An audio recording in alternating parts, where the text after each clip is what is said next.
పరిజ్ఞానంతో నడుస్తున్న తెలంగాణలోనే అతిపెద్ద పామ్ ఆయిల్ ఫ్యాక్టరీ వద్ద మనం ఇప్పుడున్నాం.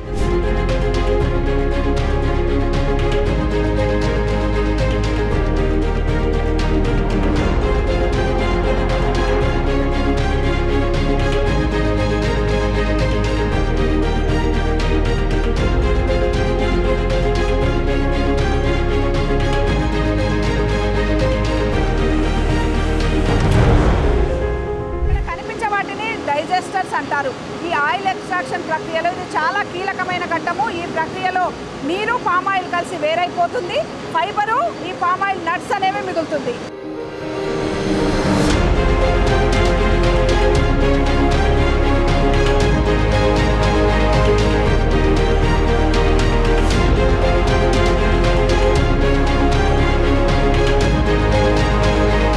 బయోమాస్ని ఉపయోగించి ఇక్కడ విద్యుత్ను కూడా ఉత్పత్తి చేస్తున్నారు.